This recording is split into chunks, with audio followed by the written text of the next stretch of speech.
महाराष्ट्रामध्ये मराठा आंदोलनाचं वादळ गेल्या 2 महिन्यांपासून घुमतं आहे आणि अनेक प्रश्न त्याच्यामधून निर्माण होत आहेत. खरं तर महाराष्ट्राच्या सामाजिक इतिहासातली एक विलक्षण घटना आहे. जे आंदोलन उभं राहिलेलं आहे त्याच्यामधल्या ज्या काही प्रमुख मागण्या आहेत त्याच्यामध्ये एक शब्द किंवा एक मागणी जी आहे ती सगळ्यात महत्त्वाची म्हणजे मराठा आरक्षणाची. आणि त्यामुळं मराठा आरक्षणाचं गाडं नेमकं अडलंय कुठं, ते खरंच देता येऊ शकतं का, अशा सगळ्या प्रश्नांची उत्तर आपण जाणून घेणार आहोत. आता आपल्यासोबत आहेत सुप्रीम कोर्टातले सगळे वकील आणि आरक्षणाच्या संदर्भातलं जे काही बेसिक गोष्टी आहेत त्या आपण त्यांच्याकडून जाणून घेणार आहोत. या क्षणाला मराठा आरक्षण कुठे आहे? आता सध्या उच्च न्यायालयामध्ये सर्व याचिका मराठा आरक्षणावरच्या अंतिम सुनावणीसाठी प्रलंबित आहेत. पण आता या सगळ्या मराठा आरक्षणाची जी केस हायकोर्टामध्ये आलेली होती तर त्याच्यामध्ये वारंवार जो उल्लेख होत होता तो की राणे समितीचा जो अहवाल आहे त्याच्याबद्दल चर्चा झाली आणि सरकारनं किंवा हायकोर्टानं जे सांगितलं की या आधारावरती मराठ्यांना मागास म्हणणं हे काही योग्य नाही आहे किंवा तर मुळामध्ये अभ्यास जो झाला समितीचा त्याच्यावरती प्रश्नचिन्ह निर्माण केले गेले. घटनेमध्ये जे बॅकवर्ड कमिशन दिलेलं आहे ते बॅकवर्ड कमिशनचा जो रिपोर्ट होता म्हणजे बापट कमिटीचा जो रिपोर्ट होता तो रिपोर्ट सरकारने फेटाळला आणि नंतर राणे कमिटी तयार केली. रिपोर्ट फेटाळला का? नाही, रिपोर्ट का फेटाळला हा जो प्रश्न आहे हा प्रश्न सगळ्यात महत्त्वासाठी आहे. जे पॅरामीटर्स होते ते ओबीसी मध्ये टाकण्यासाठीचा ओबीसी तो रिपोर्ट बनवला होता की ओबीसी मध्ये मराठ्यांना टाकता येतं की नाही, तर ते टाकता येत नाही असा तो रिपोर्ट होता, त्यामुळे तो फेटाळला गेला होता. आणि राणे कमिटीचा जो रिपोर्ट होता तो राणे कमिटीचा रिपोर्ट कशासाठी बनवला गेला होता तर क्वांटिफायबल डेटा अवेलेबल नव्हता. तो क्वांटिफायबल डेटा करण्यासाठी राणे कमिटीचं गठन झालं होतं आणि राणे कमिटीने ते केलं. म्हणजे सरकार हे करू शकतं, परंतु जोपर्यंत आपण एखाद्या समाजाला सामाजिकदृष्ट्या मागास आहे असं आपण ठरवायचं असेल तर त्यासाठी घटनात्मक जी तरतूद आहे ती म्हणजे आहे मागास कमिशनची, ज्याला आपण बॅकवर्ड कमिशन म्हणतो. राणे कमिटीनी या सगळ्या गोष्टी करत असताना जर बापट कमिशन समोर जर या गोष्टी आल्या असत्या तर कदाचित याला लवकर न्याय मिळाला असता. कारण की सुप्रीम कोर्टामध्ये ज्या काही केसेस आत्तापर्यंत रिझर्वेशन झालेल्या आहेत त्यामध्ये सर्वात मोठा जो प्रश्न आलेला आहे तो म्हणजे क्वांटिफायबल डेटा. म्हणजे ज्या डेटाच्या म्हणजे या आरक्षणाच्या केसमध्ये बॅकवर्ड कमिशनची भूमिका जी आहे ती महत्त्वाची ठरते आणि या सगळ्या प्रक्रियेमध्ये मराठा आरक्षणाच्या प्रक्रियेमध्ये बॅकवर्ड कमिशनला कुठेतरी वगळलं गेलंय, त्याच्याऐवजी राणे कमिटी नेमली म्हणून हा जास्त तिढा झालाय. बरोबर.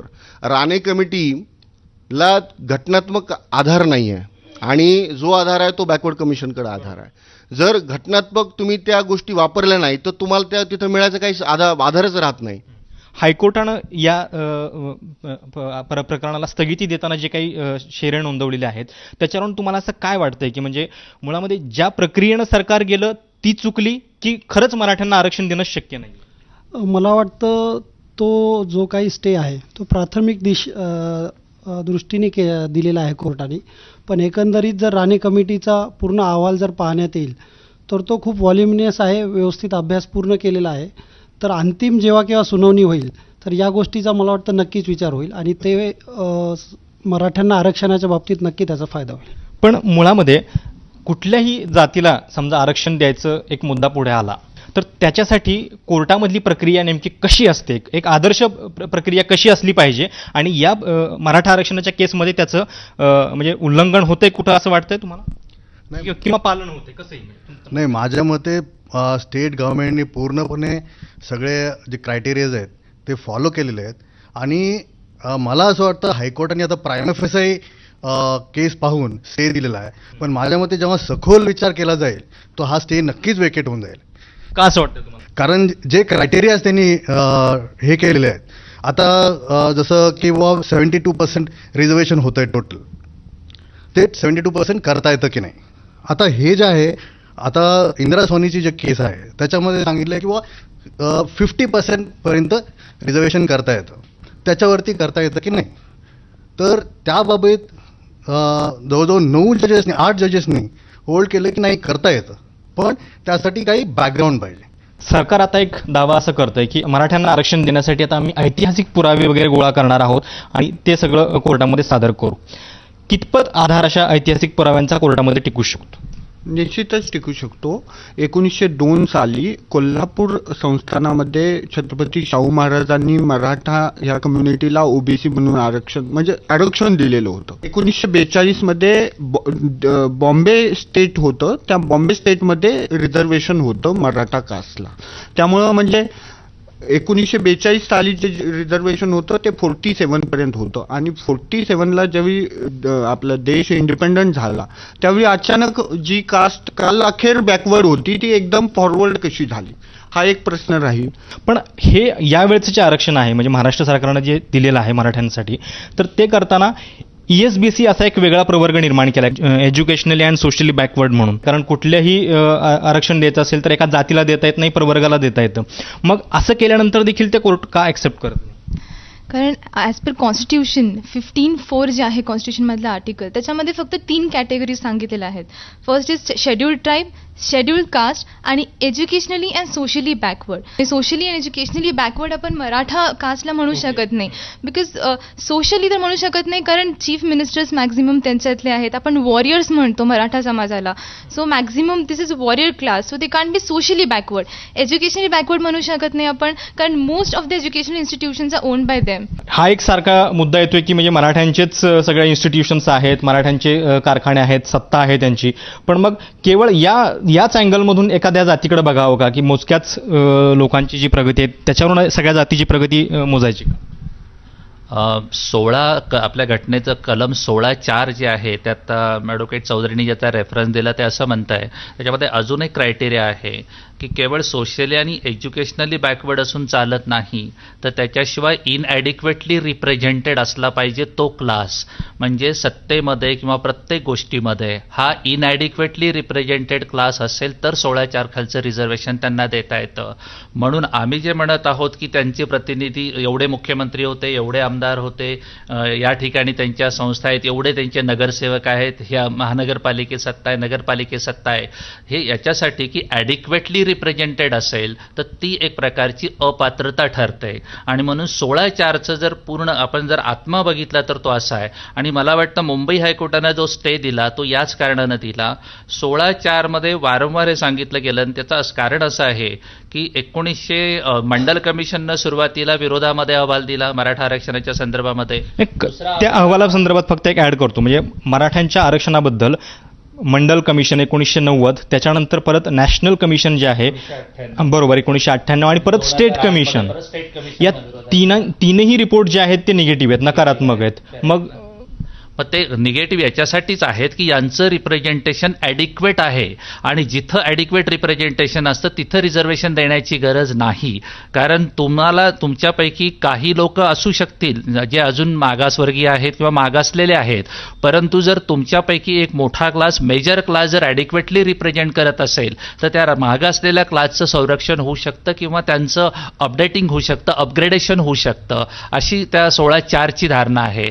म्हणून माझं असं म्हणणं आहे की सोशली आणि एज्युकेशनली बॅकवर्ड याशिवाय हे दाखवावं लागेल मराठा समाजाला की आम्ही ॲडिक्वेटली महाराष्ट्र शासनामध्ये रिप्रेझेंटेड नाहीत किंवा वेगवेगळ्या ठिकाणी रिप्रेझेंटेड नाहीत. आणि मला असं वाटतं की तिथं हे लोक कमी पडतायत आणि त्याच्यामुळे आरक्षण त्यांना नाकारलं जातं. मंडल कमिशनचा 1980चा रिपोर्ट अथवा बापट कमिशनचा रिपोर्ट, हे जे दोन्ही कमिशनचे रिपोर्ट आहेत हे बेसिकली यांनी 1-2 पुस्तकांचा आधार घेऊन की ज्यामध्ये असं म्हटलेलं आहे की मराठा इज प्रेस्टिजियस कम्युनिटी, ते हिस्ट्रीपासून ते कन्सिडर करत आलं. परंतु आजची जी सामाजिक परिस्थिती काय आहे तिथं लोकांची, हे तुम्ही कुठल्या तरी हिस्ट्रीच्या 1 किंवा 2 पुस्तकांचा आधार घेऊन हे ठरवू शकत नाही. समजा 105 पैकी 84 शुगर फॅक्टरीचे चेअरमन जर मराठा असतील तर हे 84 लोकच हे फॉरवर्ड झाले. पण ह्याचं तुम्ही करोडोंच्या लोकांना तुम्ही म्हणू शकत नाही की त्या आधारे ते फॉरवर्ड आहेत किंवा 12 CM आहेत म्हणून झाले किंवा असेंब्लीमध्ये 288 पैकी 150 आहे, तर ते इंडिव्हिज्युअल आहेत. याचा अर्थ पूर्ण कास्ट किंवा त्या समाज तो फॉरवर्ड आहे नाही. बरोबर, हा मुद्दा अतिशय महत्त्वाचा आहे. अजून एक मुद्दा मराठा आरक्षणाच्या बद्दलचा असा आहे की कुणबी आणि मराठा, तर म्हणजे विदर्भात तिकडे कुणब्यांना आरक्षण आहे आणि मग परत असा दावा केला जातो की कुणबी आणि मराठा एकच आहेत. मग जर कुणब्यांना ओबीसी अंतर्गत आरक्षण मिळतं तर मराठ्यांना देण्यामध्ये एवढी अडचण का? महाराष्ट्रामध्ये असं सांगितलं जातं की सर्व कुणबी हे मराठा आहेत पण सर्व मराठा हे कुणबी नाहीत. कारण कुणबी आणि मराठामध्ये थोडासा फरक आहे. कुणबी म्हणजे जे प्रत्यक्ष शेती करतात आणि ज्यांच्याकडं कुणबी आपण याला म्हणतो की ज्याच्याकडे बैलबारदाणा आहे, शेती आहे, जो स्वतः प्रत्यक्ष शेतीमध्ये काम करतो इतरांच्या मदतीनं, त्याला आपण कुणबी म्हणतो. म्हणजे थोडक्यामध्ये मराठा समाजामधला कुणबी हा कष्ट करून जगणारा क्लास आहे. म्हणून त्यांना जर रिझर्वेशन दिलं तर ते रिझर्वेशन हे निश्चितच स्वागतार्ह आहे, योग्य आहे. कारण त्याच्यामागे आर्थिकदृष्ट्या मागासलेला आहे हा निकष लावला गेलेला आहे. मग इथं आता जी मागणी येते मराठा आरक्षणाची ती त्यात थोडासा बदल करून येते की त्यांचं म्हणणं असं आहे की सर्वच मराठा हे कुणबी आहेत आणि सर्वच मराठा हे शेती करतात, सर्वच मराठ्यांना त्याच्यामुळे ह्या आरक्षणाचा फायदा व्हावा. तर माझं या बाबतीमध्ये थोडंसं मत वेगळं असं आहे की समाज कुठलाही असू द्या, जात कुठली असू द्या, हा जो निष्कर्ष कुणबीसाठी लावला गेला मराठा समाजामधल्या आरक्षणाचा, तो जर निकष लावला गेला आणि आर्थिकदृष्ट्या मागासलेल्या लोकांना आरक्षण दिलं जावं असा जर मुद्दा आला तर तो कदाचित मला असं वाटतं की तो महाराष्ट्राच्या एकंदरीत परिस्थितीवर आणि पार्श्वभूमीवर योग्य ठरेल. आर्टिकल 15(4) आणि आर्टिकल 16(4) याच्यामध्ये दोनच क्लासेसमध्ये रिझर्वेशन करता येतं. एक तर सोशली बॅकवर्ड किंवा एज्युकेशनली बॅकवर्ड. तेव्हा इकॉनॉमिकली बॅकवर्ड जर इन्सर्ट करायचं असेल, मध्ये टाकायचं असेल, तर तुम्हाला कॉन्स्टिट्यूशनल अमेंडमेंट करावी लागेल. कॉन्स्टिट्युशनल अमेंडमेंट म्हणजे मग परत केंद्राचा मुद्दा झाला आणि मग परत केवळ मराठ्यांसाठी नाही, मग ती सगळ्यांसाठीच होईल. आणि ह्याच्यामध्ये अजून एक असा प्रश्न आहे की कॉन्स्टिट्यूशनचं बेसिक स्ट्रक्चर आहे, त्याला तुम्ही हात लावू शकत. आता ही बेसिक स्ट्रक्चरची अमेंडमेंट होते की नाही किंवा टिंकरिंग होतं की नाही, यासाठी तुम्हाला सखोल अभ्यास करून मगच त्याच्यावर निर्णय घेता येईल. 168 घराणी आहेत महाराष्ट्रात की जी राजकारणामध्ये आहेत. ह्यांच्या व्यतिरिक्त कुठलंही मराठा घराणं किंवा मराठी माणूस राजकारणामध्ये नाही आहे जे की ज्याच्याकडे पॉवर आहे. एज्युकेशनल इन्स्टिट्यूट असू शकतात, काही त्याच्यात वाद नाही, अशी मग बऱ्याच लोकांची आहेत, पण तिथं फक्त मराठ्यांना मिळतं का ॲडमिशन? असं मिळत नाही. जे ॲडमिशन मिळतं हे मेरिट बेसिस आणि रिझर्वेशन बेसिसवर मिळतं. जरी इन्स्टिट्यूट मराठ्याचा असेल तरी सुद्धा मराठ्याला तिथं ॲडमिशन मिळत नाही, हाच मुद्दा आहे. ह्याच्यासाठीच आरक्षणाचा हा सगळा घाट घातला आहे. मराठा कास्टची पॉप्युलेशन 32% आहे महाराष्ट्रामध्ये. त्यांचं महाराष्ट्र सरकारच्या मध्ये सिव्हिल सर्व्हिसेसमध्ये पर्सेंटेज आहे फक्त 15%. आणि राणे कमिटीच्या अहवालामध्ये या गोष्टी समोर आलेल्या आहेत आणि तो 18 लाख लोकांचं त्यामध्ये अभ्यास करून तो डाटा समोर आलेला आहे. हायर एज्युकेशनमध्ये 12% आहे, म्हणजे ते फार कमी आहे. ते मिनिमम 25 ते 30% ते पाहिजे होतं. जो ॲक्च्युअल डिप्रायव्ड आणि अनप्रिव्हिलेज्ड असा इतका मोठा समाज आहे त्या खेडेगावामध्ये. इथं अर्बनमध्ये किंवा एसीमध्ये बसून या गोष्टी फार बोलणं सोपं आहे की ते सोशली फॉरवर्ड, एज्युकेशनली फॉरवर्ड आहेत, तर मग 12%च का आहे हायर एज्युकेशनमध्ये? आणि जर सिव्हिल सर्व्हिसेसमध्ये त्यांचं रिप्रेझेंटेशन आहे तर ते 15%च का आहे, ज्यावेळी 32% हे आपण 31च्या सेन्ससच्या आधारे म्हणतो. पण शेवटी कोर्ट काय असा इमोशनल मुद्द्यांवरती विचार करणार नाही, तुम्हाला टेक्निकलच त्या गोष्टी प्रूव्ह कराव्या लागतील. तर त्याच्यासाठी काय करावं? नाही, ही जी गोष्ट आहे ही फक्त टेक्निकल इश्यूजवर नसते. ही कोर्ट हे फॅक्च्युअल ॲस्पेक्ट सुद्धा बघतंच. कारण कुठलाही कायदा जर तुम्हाला अंमल करायचा असेल किंवा लावायचा असेल तर तुम्हाला फॅक्च्युअल बॅकग्राऊंड हे बघावंच लागतं. आता ह्या गोष्टी तुम्ही बघा, जर 1-2 पिढ्या आधी ज्याच्याकडे 100 एकर शेती आहे तर त्याच्या सेकंड पिढीला त्याला समजा 2 मुलं असतील तर 50-50 एकर झाली. आणि असेच जर 3rd किंवा 4th जनरेशनमध्ये त्याच व्यक्तीकडे 2 किंवा 3 एकर जमीन राहिली. आता 2 किंवा 3 एकरवाला माणूस हा त्यांच्या मुलांना शिक्षण देऊ कसं शकेल? जर एखाद्या तुम्हाला मोठ्या प्रोफेशनल कॉलेजमध्ये मुलांना तुम्हाला शिकवायचं असेल, 2 किंवा 3 लाख रुपये फी असेल वर्षाची, तर 2 एकर शेती करणारा माणूस देऊ शकणार नाही. तो इकॉनॉमिकली ते खाली म्हणजे बॅकवर्ड राहीलच, पण त्याच्या मुलांना एज्युकेशनली सुद्धा तो बॅकवर्डच मानला जाईल.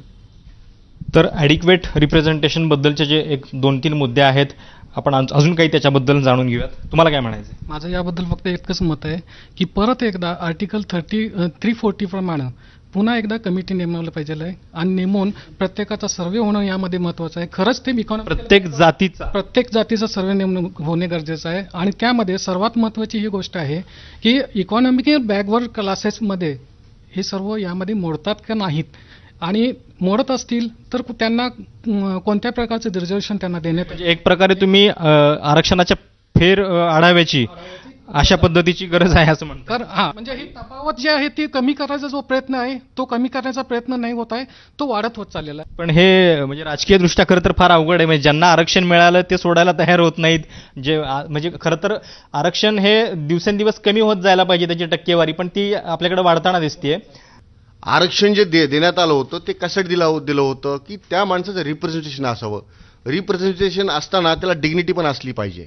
1911ला जेव्हा पहिला सेन्सस आला त्यावेळेस त्या कमिशन समोर डिप्रेस्ड क्लासेस हा पहिला टर्म म्हणजे हा शब्द वापरण्यात आला होता. आणि डिप्रेस्ड क्लासेस ज्यावेळेस हे फायनल झालं त्यानंतर 1931 मध्ये ज्यावेळेस पुन्हा जनगणना झाली त्यावेळेस ओबीसी हा शब्द आला. आता सध्याची परिस्थिती अशी आहे की आता मराठा समाज हा फॉरवर्डमध्ये मोडला जातो, पण फॉरवर्डमध्ये मोडला जातो तर त्याला नवीन कॅटेगरी तयार करावी लागेल ना, कारण नुसता मराठा नाही आहे, जाट आहे, पटेल आहे, या घटकाला तुम्हाला बाजूला सारता येणार नाही. आणि आज जे राजकीय लोक बोलतील किंवा ह्याचं काय करतील माहीत नाही, परंतु ज्यावेळेस आपण याला सामान्य माणसाच्या दृष्टिकोन बघतो त्यावेळेस आपल्याला असं दिसतं की कायद्याच्या म्हणजे घोंगड्यात त्याला बांधायचं आणि फिरवायचं अशातलं काम नको व्हायला. कायदा हा आपल्यासाठी आहे, घटना आपल्यासाठी आहे, आपण आपल्यावर राज्य करतोय. सरकारने ठरवलं तर देऊ शकतो. ब्रिटिशांनी आपल्याला आरक्षण देताना त्यांनी जी प्रोसेस अवलंबली होती त्या प्रोसेसमध्ये त्यांनी रिझर्वेशन दिलं, अशा वर्गाला दिलं की ज्यांच्याकडे हजारो वर्ष रिझर्वेशन नव्हतं. तर आता तर आपण आपलं राज्य चालवतोय, वी पीपल. जर वी पीपल आपण असून आपण आपल्याला देऊ शकत नसून तर मला म्हणायचं की तुम्ही कशाचा अर्थ लावतायत. म्हणजे सुप्रीम कोर्टात सांगायचं की आम्ही देऊ शकत नाही, सुप्रीम कोर्ट विरोधात आहे. सुप्रीम कोर्ट कुणाच्या विरोधात नाही आहे. तुम्ही क्वांटिफायबल डेटाच दिला नाही त्याला. इंदिरा सांडची केस तुम्ही आयुष्यभर घोकत बसणार, तुम्ही म्हणणार की बालाजी आणि म्हैसूरची केस बोलत राहणार. काय उपयोग आहे, तुमच्याकडे डेटाच नाही आहे. 1931चा डेटा दाखवणार. म्हणजे 1931 साली 52% ओबीसी होते इंग्रजांनी सांगितलं. पाकिस्तानला तर नाही गेले ना ते निघून, भारतातच आहेत ना ते लोक. मग ते वाढले का कमी झाले. जर ओबीसी वाढू शकतात तर मराठा वाढू शकत नाही का, जाट वाढू शकत नाही का. तर या लोकांच्या बाबतीतलं आपण फायनान्शियली बोलू नये तर सामाजिक बोलावं. कारण की Balaji versus state of Mysore या केसमध्ये एक अत्यंत चांगलं त्यांनी मांडलेलं आहे की ज्यावेळेस एखादा समाज किंवा एखादं कुटुंब एका गावातून दुसऱ्या गावात मायग्रेट होतं त्यावेळेस तो सोशली बॅकवर्ड व्हायला सुरू होतो. मायग्रेशनमुळं काय होतं की त्याच्याकडे या गोष्टीची कमतरता जाणवायला लागते, तो मायनॉरिटीमध्ये जाऊ शकतो. जे आपण बघतो ते शहरात वाढलेले 2% लोक वाढले म्हणजे सगळे वाढले असं होऊ शकत नाही. मुळामध्ये एखाद्या जातीला आरक्षण द्यायचं असेल तर त्याची एक रितसर प्रोसेस काय आहे, सरकारनं कुठल्या गोष्टी फॉलो करणं आवश्यक आहे. सरकारने कायदा हा सगळी प्रोसिजर फॉलो करूनच आणलेला आहे. जे काम कोणतं सरकार करू शकलं नाही ते या सरकारने काम केलंय, हा कायदा आणला आहे. आणि जसं आत्ता सांगितलं की मराठ्यांना ॲडिक्वेट रेप्रेझेंटेशन नाही आहे, ही एक ॲडमिटेड पोझिशन आहे. ही गोष्ट सरकारने ध्यानात घेतली, हा कायदा आणला आणि मला असा विश्वास आहे की हा कायदा कोर्टामध्ये टिकेल आणि मराठ्यांना आरक्षण दिलं जाईल. आणि जसं आपण आता चर्चा करतोय की 50% ही काय म्हणजे काळ्या दगडावरची रेघ नाही आहे, 50%च्या पुढे सुद्धा आरक्षण जाणार, हा कायदा टिकणार. म्हणजे एक फक्त चर्चेच्या मध्यवर्ती आता एक मुद्दा आला म्हणून आपण एक थोडक्यात पोल घेऊयात, इथे जरा सगळ्यांना विचारूयात. किती लोकांना असं वाटतं की मराठा आरक्षण हे देता येऊ शकतं? 1 2 3 4 आहेत. तुम्हाला काय वाटतंय, देता येऊ शकतं? तुम्ही काय म्हणताय त्याच्याबद्दल? मी एक उदाहरण देऊ इच्छितो की युनियन गव्हर्नमेंटनी 2014 मध्ये जाट जातीला आरक्षण दिलेलं होतं आणि त्याच्या विरुद्ध काही रेट पिटिशन सुप्रीम कोर्टामध्ये झाले होते. त्यात Ramsingh versus union of India या केसमध्ये अगदी 1.5 वर्षापूर्वी 2 वर्षापूर्वी जजमेंट आलेलं आहे. आणि जी परिस्थिती त्या जजमेंटमध्ये होती, केसमध्ये होती, तीच परिस्थिती आज महाराष्ट्रामध्ये आहे. त्या केसमध्ये जेव्हा नॅशनल बॅकवर्ड कमिशनकडून रिपोर्ट मागवला गेला, ते 4 राज्याच्या बाबतीमधलं ते आरक्षण होतं. तो रिपोर्ट विरोधात गेला. याच कारणावरून विरोधात गेला की त्यांचं इनॲडिक्वेट रिप्रेझेंटेशन हा मुद्दा तिथं नाही आहे, ॲडिक्वेट रिप्रेझेंटेशन आहे. आणि तर ॲडिक्वेट रिप्रेझेंटेशन असेल तर रिझर्वेशन देता येत नाही. युनियन ऑफ इंडियानी 4ही राज्यामध्ये जाट लोकांना लागू केलेलं हे रिझर्वेशन केवळ एकाच मुद्द्यावर या सेटासाईड करून टाकलं, कॅन्सल करून टाकलं. माझ्या मनामध्ये भीती हीच वाटते की राणे समितीचा रिपोर्ट असताना सुद्धा महाराष्ट्र शासनाने केलेल्या कायद्याला सकरतदर्शनी केस आहे, प्रायमाफेसी केस आहे म्हणून मुंबई हायकोर्टाने जेव्हा स्टे दिलेला आहे तेव्हा तिथं पण हाच महत्त्वाचा मुद्दा निघाला की ॲडिक्वेट रिप्रेझेंटेशन. पण यांचं म्हणणं आहे की जे झालं तर ते मुळामध्ये जी आकडेवारी सादर केली गेली होती कोर्टाला त्याच्यामध्ये पण काही हे असू शकतं कदाचित. आणि जी आकडेवारी सांगितली आता उदाहरणामध्ये सिव्हिल सर्व्हिसेस हा फक्त महाराष्ट्रापुरता मर्यादित विषय असू शकत नाही. पूर्ण देशामध्ये पर्सेंटेज काय आहे आणि महाराष्ट्रामध्ये पर्सेंटेज काय आहे, पॉप्युलेशनच्या प्रमाणामध्ये पर्सेंटेज काय आहे तपासलं जातं. मग तुम्हाला महत्त्वाची माहिती सांगायची झाली तर माझ्या माहितीप्रमाणे मंडल कमिशननं 3,743 ओबीसी जाती काढल्या देशामध्ये 3,743 आणि आता तो आकडा आहे 5,013. एवढ्या लोकांना सगळ्यांना जर आपल्याला आरक्षण देऊन मध्ये घ्यायचं असेल तर निश्चितच कुठंतरी मर्यादा आहे.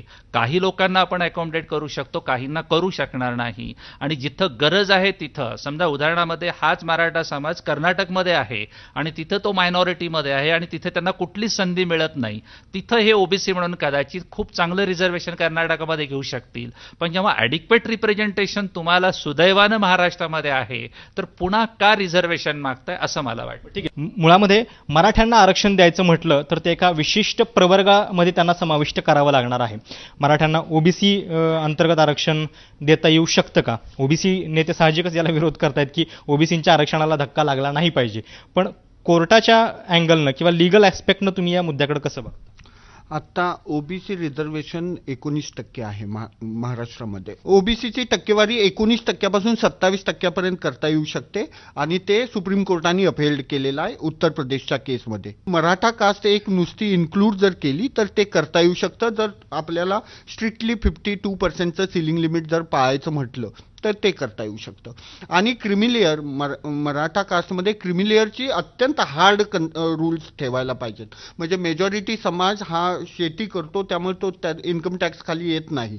त्यामुळे जे त्या समाजातले जे वेल गुड पर्सन आहेत किंवा फॉरवर्ड पर्सन आहेत त्यांना अजिबात मिळायला नाही मिळायला पाहिजे. म्हणजे सरकारनं आता जी सोय केलेली आहे ती म्हणजे ESBC नावाचा एक प्रवर्ग तयार केला ज्याच्यामध्ये मराठा आणि मुस्लिम या दोघांनाही टाकलं.